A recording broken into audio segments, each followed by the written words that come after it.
Yo Winners, Wibu Happiness, gimana nih kabar kalian? Ya, balik lagi sama gue, Wibu yang bangga jadi Wibu ini di segmen Wibu Spoiler. Dan kali ini gue mau nge-spoilerin ending dari novel, bentar, nih judulnya agak susah nih ya.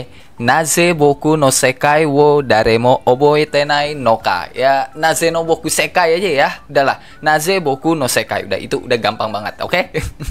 Ya, berhubung novelnya udah tamat juga gitu kan. Terus animenya juga udah tinggal satu episode ya pas gue record ini. Jadi ya boleh lah gue spoiler gitu kan buat ya yang pengen tahu aja ending dari novelnya itu. Dan ya buat yang gak baca novelnya, terus juga yang cuma nonton animenya doang tapi juga pengen tahu endingnya kayak apa, ya makanya gue buat lah video kali ini. Tapi ya sebelum bahas kesana gitu kan, gue curhat dikit nih. Jujur aja gue kecewa sama animenya, asli.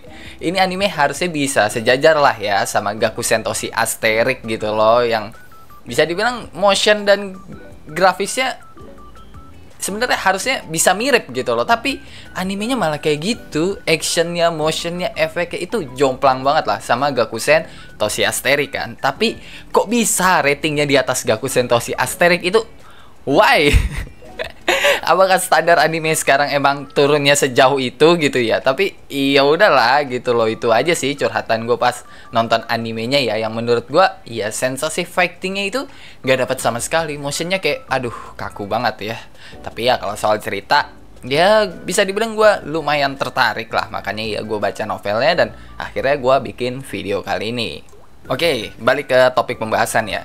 Nah, sejarah asli di dunia Naze boku no sekai itu ada 6 ras utama tuh sebenarnya, yang ya 5 kita udah pada tau lah, yaitu manusia, iblis, roh, beast, dan dewa alam. BTW dewa alam ini kayak malaikat, elf, dwarf, itu semua jadi satu tuh di satu ras yang sama, yaitu dewa alam. Nah, kita tahu tuh kalau 5 yang tadi kan, dan yang ras ke-6 itu adalah rasnya Rine dan Asura Soraka, yaitu ras dunia, yang dimana ras dunia ini memiliki ciri khas dari kelima ras lainnya, kayak yang udah ditampilin di ya fisiknya Rine gitu loh, yang punya penampilan mirip seperti beast, terus juga ada campuran dari malaikat, dari iblis, yang intinya gabungan dari semuanya lah. Dan di masa lalu, Sid itu kan dikasih nubuat tuh atau pesan lah dari Asura Soraka buat menyelamatkan ras manusia. Dan setelah Sid selesai menjalankan tugasnya itu dengan menyegel keempat ras lainnya, Sid sadar kalau dia itu cuma dimanfaatkan sama Asura Soraka. Dan kemenangan manusia di era itu adalah kesalahan yang dimana yaitu demi tujuannya Asura Soraka. Makanya tanpa sepengetahuan Asura Soraka, Sid nitipin kode holder atau pedang yang dikasih Asura Soraka itu ke Vanessa yang terkurung di makam iblis, biar Asura Soraka itu nggak tahu lah lokasi kode holder itu ada di mana gitu loh. Makanya pas masuk di timeline kedua, ya Asura Soraka dan yang lainnya itu pada mencari kode holder.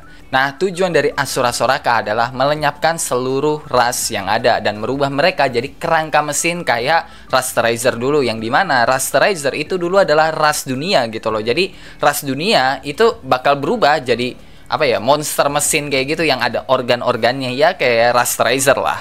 Jadi pada di timeline pertama, jauh sebelum perang 5 ras, itu ada perang 6 ras dulu, yang dimana dalam perang itu ada ras dunia yang telah musnah dan hanya menyisakan Asura Soraka dan Rine doang. Tapi itu bukan karena ras dunia lemah, melainkan karena itu efek dari bentrokan setiap ras. Jadi kalau misalnya ada ras yang bentrok, ras dunia itu bakal kena efeknya juga gitu loh. Dan itu yang membuat ras dunia tidak bisa menahan eksistensi mereka sebagai topangan dunia itu sendiri gitu loh. Tidak bisa menahan eksistensi mereka sendiri, yang membuat mereka berubah jadi kerangka mesin yang ada organ-organnya yang disebut sebagai ras terkutuk. Ya macam Rasterizer gitulah, kayak yang gue sebutin tadi kan. Dan ya ujungnya ras dunia itu bakal berakhir musnah tuh karena distorsi ruang. Dan sekarang ya hanya menyisakan Asura Soraka dan Rine doang yang bisa bertahan dari efek itu. Nah, ras dunia mau berjuang kayak apapun ya kan, termasuk menyegel semua ras biar nggak ada yang bentrok, ya ujungnya bakal sama. Ras dunia bakal musnah karena distorsi ruang. Jadi ras dunia itu bakal musnah lah, keserap atau hancur karena distorsi ruang itu, seperti Rasterizer nantilah. Dan keberadaan ras dunia itu bakal terhapus dari dunia itu sendiri. Jadi sejarah dari ras dunia itu bakal hilang. Dan karena itu, Asura Soraka punya tujuan untuk membuat semua ras memiliki nasib yang sama seperti ras dunia, yang dimana ras-ras lainnya bakal jadi mesin, terus bakal musnah karena distorsi ruang. Asura Soraka tuh punya tujuan seperti itu. Nah, biar itu bisa tercapai, Asura Soraka harus menyegel semua orang yang bisa mengganggu rencananya itu, termasuk menyegel Rine, karena skill mereset dunia atau reinkarnasi dunia bukan skillnya Asura Soraka, bukan skill dari musuh, melainkan itu punya Rine, yang berarti kunci buat mengakhiri reinkarnasi dunia ada di Rine. Nah, setelah itu Asura Soraka bakal berperan jadi Dewi Nubuat atau ya leluhur agung lah, dan memanfaatkan Sid. Dan kalau ada yang nanya, Bang, Sid sama Kai atau si MC itu orang yang sama apa bukan sih? Jawabannya bukan. Mereka dua orang yang berbeda, cuma emang sifatnya Kai itu mirip banget lah sama Sid. Nah, setelah Sid berhasil menyegel 4 ras lainnya tuh, seperti yang udah ditampilin di episode 1 animenya, ya sebenarnya Sid itu menyesal gitu loh sama perbuatannya, karena itu membuat rencana Asura Soraka semakin dekat, ditambah Sid juga gagal nih menyelamatkan Rine dari Asura Soraka. Makanya buat menebus kesalahannya itu, Sid memberikan pesan ke setiap pahlawan soal dunia yang akan direset atau mungkin reinkarnasi dunia ya. Dan juga nitipin kode holder ke Vanessa biar Asura Soraka itu nggak dapat kode holder gitu loh, dan juga biar ada orang yang bisa menyelamatkan Rine. Dan kalaupun ya dunia direset atau mengalami reinkarnasi, nggak mungkin kode holder itu bakal menghilang, karena kode holder adalah bagian dari Asura Soraka itu sendiri. Jadi kalau misalnya ya dunia itu mengalami reinkarnasi dan Asura Soraka tidak mengalami perubahan, yang berarti ya kode holder itu tetap bakal ada gitu loh di situ, sama lokasinya seperti yang dialami oleh Kai. Kan waktu dunia direinkarnasi, lokasi Kai nggak berubah sama sekali tuh. Nah, ya kasusnya kayak gitulah kalau kode holder itu. Dan habis itu baru masuk tuh di timeline kedua, sewaktu dunia nggak ada Sid, karena ya Asura Soraka menghapus keberadaan Sid yang jadi penghalang dari rencananya. Dan ingatan sebagian orang tentang Sid itu mengalami distraksi atau distorsi gitulah. Jadi ada gangguan yang kalau di-trigger dulu ya baru ingat gitu loh. Dan itu bisa terjadi karena reinkarnasi dunia atau ya dunia yang telah direset itu tidak sempurna, dan ketidaksempurnaan itu juga lah yang membawa Kai dari timeline pertama ke timeline kedua, yang bisa dibilang Kai adalah anomali. Tapi keberadaan Kai itu malah dimanfaatin tuh sama Asura Soraka, karena ya di timeline sebelumnya Kai kagum kan sama Sid dan menuhankan Asura Soraka. Jadi gampang lah gitu loh dimanfaatin sama Asura Soraka. Apalagi Kai juga nggak tahu apa-apa, Rine lupa ingatan, dan sisanya ya mengalami distorsi ingatan itu sendiri, kecuali ya satu orang, yaitu Rat Iye yang bekerja sama dengan Asura Soraka dari timeline sebelumnya. Makanya pas masuk di timeline yang baru, Red Iye itu ingat sama kejadian di timeline sebelumnya, perkara ya dia udah melakukan kerja sama dengan Asura Soraka. Nah, di sini kayak kita tahu lah, MC kita, si Kai itu bakal memulai perjuangannya tuh di timeline yang baru ini, dan pelan-pelan bakal menemukan kebenaran dari dunia itu sendiri, yang nantinya Kai juga bakal ketemu sama Sid yang asli dan Teresa, orang yang ngaku-ngaku jadi Sid. Jadi Sid itu ada dua tuh, dan Sid yang asli ya itu sebenarnya nggak bener-bener kehapus gitu loh keberadaannya, cuma kayak orang-orang kayak mengalami distorsi aja lah. Dan Kai itu nanti bakal dapat kode holder baru tuh yang dibuat sama Rine, karena kode holder itu buatan dari ras dunia lah. Kalau Asura Soraka yang merupakan ras dunia bisa membuat kode holder, berarti Rine itu juga bisa. Dan kode holder buatan Asura Soraka tuh yang Kai dapat di makamnya Vanessa itu bakal menghilang, atau ya lebih tepatnya diambil lagi oleh Asura Soraka. Terus setelah dapat kode holder baru nih ya, yang buatannya Rine, Kai itu bakal membebaskan pahlawan yang disegel. Jadi ya pahlawan itu nggak ada yang mati sebenarnya, melainkan pada disegel, termasuk Vanessa tuh yang nanti bakal diselamatin sama Kai dan Jean. Tapi ya selain pahlawan, Rine itu bakal ditangkap juga tuh sama Asura Soraka dan bakal disegel juga. Yang untungnya Kai itu kan udah dapat kode holder baru nih yang dibuat sama Rine. Jadi ya Kai itu bisa mencari lokasinya Rine dan yang lainnya melewati kode holdernya itu, dikarenakan ya kode holder itu sebenarnya adalah koordinat dunia. Jadi kayak apa ya, Google Maps lah ya, kayak gitulah.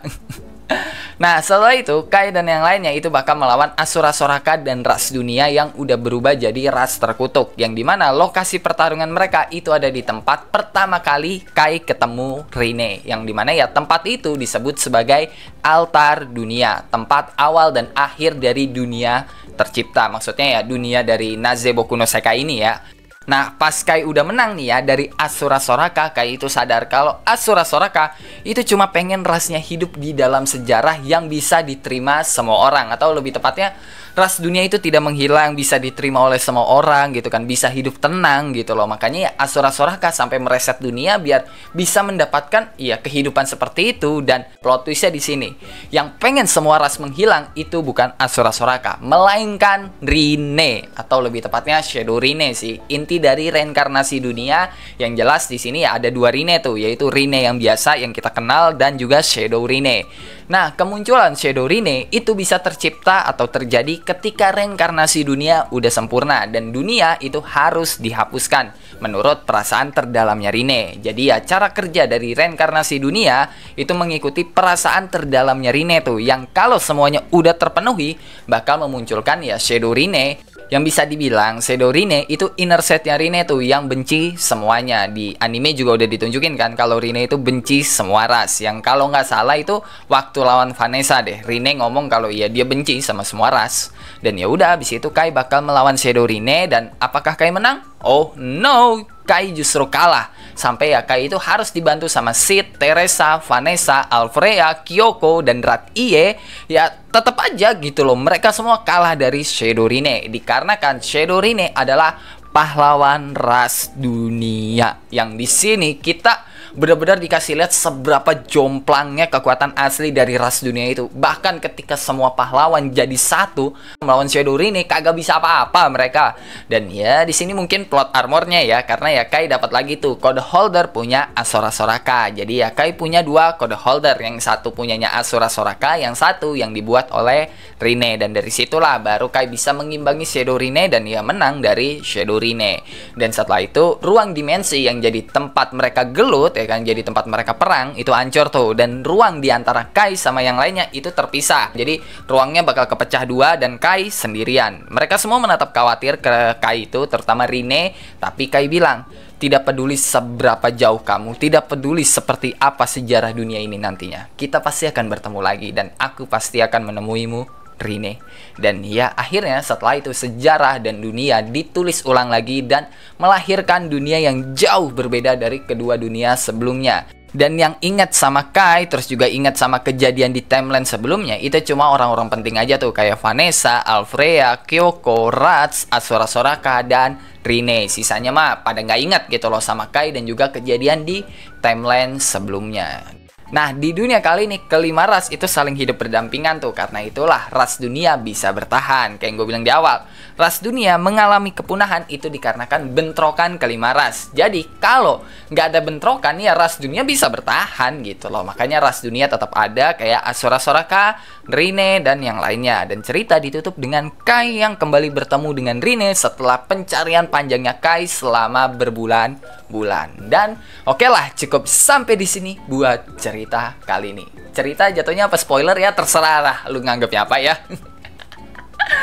Gimana nih cowok menurut lu soal bacotan atau spoiler kali ini? Coba tulis tanggapan lu di kolom komen. Dan sebelum mengakhiri video ini, gue mau bacain orang-orang yang telah komen di video-video sebelumnya nih ya. Pertama dari Ricietan, tutor kalah hincit pakai santet. Kalah hincit pakai santet, aduh, kayaknya nggak mempan deh.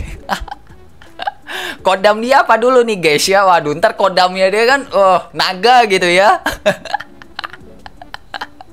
Aduh. Kedua dari Miyazaki Official, Bang Sio sekedar saran, bahasin 7 dewi perang di anime Madan no Otofanadis dong.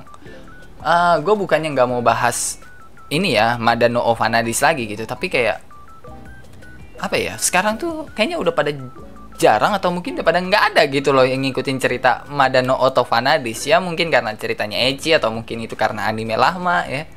Kayaknya udah jarang gitu loh gue melihat orang yang membahas Madan no Otofanadis gitu. Atau iya orang sekedar diskusi gitu loh. Udah jarang. Bahkan di Discord ya, Discord anime ya, yang ya beberapa Discord gue ikutin, nggak ada yang bahas Madan no Otofanadis gitu loh. Ketiga dari Hanaliti, Bang, gimana cara baca light novel? Gimana cara baca light novel? Ya tinggal baca. Kok pertanyaannya gimana cara membaca light novel? Ya tinggal baca ya. Kalau lu nanya gimana beli bukunya, ya bisa di Amazon, ya bisa di Tokped, ya tergantung lu beli di mana. Di Google juga ada, tapi ya bisa dibilang kalau di Google ya petani lah ya. Jadi ya kalau petani silakan cari sendiri ya. Bukannya gua nggak pelit gitu loh, tapi ya ada masalah tersendiri lah. Gua tidak ingin nge-share situs-situs petani gitu, karena ya lu cari sendiri juga langsung ketemu sih seharusnya ya. Dan terakhir dari Ikwan Theo Otaku, DxD ini bagus, cuma ya itu ketutupan genre ecchi. Ini sih menurut gue ini sih menurut gue kekurangan dari DxD. Udah, menurut gue nya pakai 2 kali anjir. Ya bisa dibilang ecchi itu mungkin apa ya, dibilang kekurangan, sebenarnya sih nggak kekurangan banget ya, karena masih oke lah. Tapi yang bikin jadi kekurangan itu sifat mesumnya Issei yang awal benar-benar over banget ya, serba opai gitu loh. Walaupun ya next kedepannya udah nggak serba opai lagi ya, lebih ke arah development Issei menuju dewasa. Cuma ya di awal kita enek aja sama sifat mesumnya Issei yang berlebihan sekali gitu loh. Tapi harus diakuin cerita DxD emang salah satu cerita terbaik menurut gue ya, karena bisa menggabungkan beberapa mitologi jadi satu tanpa merubah sejarah dari mitologi itu secara gamblang gitu loh. Maksud gue secara gamblang apa ya, secara keseluruhan. Walaupun ada perubahan tapi nggak 100%, nggak lebih dari 50% gitu loh yang mengalami perubahan. Dan itu yang bagus dari DxD menurut gue, begitu. Dan ya itu aja komen-komen dari video-video sebelumnya ya. Yang kalau lu punya pertanyaan juga silahkan tulis di kolom komen ya cuy. Yang ya mungkin di next video bakal gue bacain ya komen dari lu. Dan kalau lu suka sama video ini, lu bisa tekan tombol like. Kalau lu nggak suka, lu juga boleh dislike. Gue nggak maksa lu, kocok buat tekan tombol like. Dan jangan lupa ngopi hari ini. Sampai jumpa di video selanjutnya, and bye-bye.